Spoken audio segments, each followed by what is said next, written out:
Bonjour à tous. Quand on s'interroge sur l'avenir des langues régionales en France, on pense souvent à deux scénarios.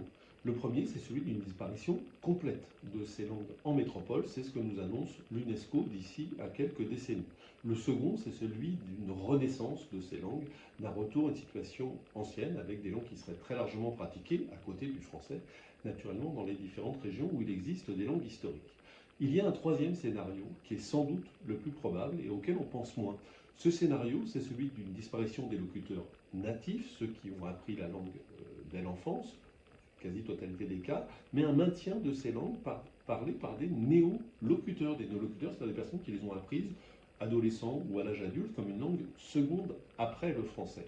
Or, cela a une conséquence linguistique, c'est ces langues parlées par les néolocuteurs, bien elles sont souvent des langues plutôt appauvries, de moins bonne qualité que celles qui étaient parlées par les locuteurs natifs. Et c'est normal, quand on apprend une deuxième langue, il est très difficile, si vous parlez anglais, allemand ou espagnol, arriver au niveau d'un locuteur de l'espagnol, de l'anglais ou d'Allemagne, c'est très compliqué. Et donc c'est naturellement le cas pour les langues dites régionales. C'est d'autant plus le cas que quand vous voulez apprendre l'anglais, à la limite, allez à Londres pendant quelques mois, vous allez baigner dans un bain linguistique.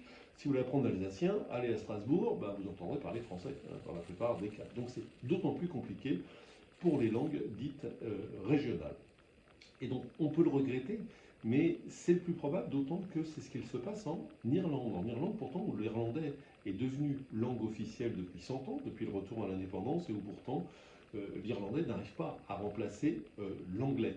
Et donc qu'est-ce qu'on voit en Irlande? Eh bien, on voit, il reste des locuteurs natifs, mais plutôt dans les campagnes et dans les milieux urbains. On a vu apparaître une classe de néolocuteurs, des gens plutôt éduqués, qui de ce fait deviennent souvent enseignants, deviennent journalistes, deviennent auteurs, et qui donc ont les moyens d'imposer leur nouveau gaélique appauvri comme la nouvelle norme du gaélique.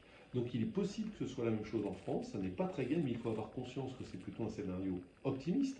Pourquoi? Parce qu'en Irlande, le gaélique est langue officielle depuis 100 ans. En France, il est interdit d'avoir un statut d'officialité, de co-officialité avec le français pour le corse, l'occitan, le basque et les autres. Et donc dans ces conditions-là, arriver à maintenir une classe de néolocuteurs serait plutôt une meilleure solution que celle d'une disparition complète. Encore une fois, ça n'est pas très gai, mais quand on est attaché comme moi à la sauvegarde de notre diversité linguistique, mieux vaut sans doute regarder la réalité en face.